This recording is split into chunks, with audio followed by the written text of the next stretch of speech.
Here's a little tip. From our garden to yours.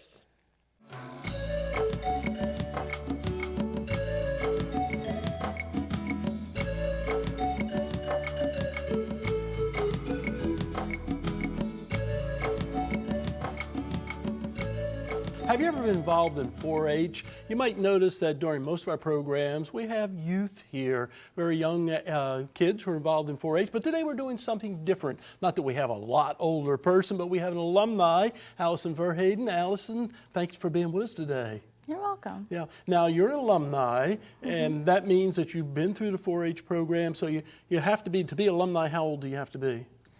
Well, to stop being a 4-H'er, you start at 18, as old as you can be, and then you have a couple of years where you can just kind of volunteer with the club that you were involved in. But after you turn 21, you can start your own club or take over an existing club. I see. So you're above 21 and you're working with the 4-H program now as an alumni. Now, how long have you been involved in 4-H? I started my 4-H career when I was 8 years old. Okay, wow. And I've continued through the program and grown up in the program. So it's something very near and dear to my heart. I know. I figure once you're a 4-H'er, you're always a 4-H'er. That's just the way it is, and you're very involved now. Now, what are some of the activities over that period of time that you were involved in? Well, my main projects were leadership and communications. So I did a lot of the ambassador programs where we went out into the community and talked to different people about how to get involved or how to donate money, because that's always a good thing. It keeps our program strong. Right. Also, we talked a lot about different ways to improve the program and things to do through that. And I was the county president at one point. Wow, and big job. Yeah, lots of fun. Yeah. Through that, I did a lot of different activities. 4-H offers anything from robotics to agriculture and livestock. So I went and spent some time with different clubs and did some of the different projects that they did. So that way I could better understand, what each kid goes through and the struggles that they have with their individual projects. I think that's a neat thing you did, that you got involved in all the different projects so you could help the other students, other kids be active like that. Was that difficult, learning all the different ones?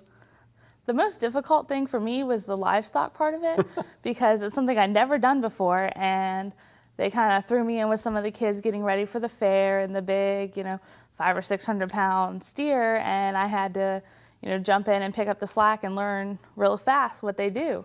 So the steer didn't teach you what to do, no, huh? Yeah. Now, you've given lots of speeches. I think talking is probably the thing that people really fear the most. And I think, tell us about your first speech. Well, my first speech I did was when I was 8 years old. I had to give a 1-minute speech about myself. And you would think, you can talk about yourself till you're blue in the face. And it's not as easy as everybody thinks. My first speech was, "Hi, my name is," and I cried for a minute. Well, at least you finished it in some form like that. You have another neat story about speeches, because one of the things you do is, I guess, you enter a contest and you get a topic and then you have to give a speech. But one person got one about a tomato, right? Yeah, right now I'm the organizational leader for the Speak Up Now 4-H Club, which is a public speaking club. And we play a game every couple of meetings where I write out a bunch of different topics and they go into a bag. And they can either get a speech topic or they can get what we call a commercial. And then they have to pull something out of a bag and talk about it. One of the boys, his name is Caleb, he's 13. And his topic was how to tell if your tomato is shy. I got to hear that speech. Yeah, most kids you would think, how do you tell if a tomato is shy?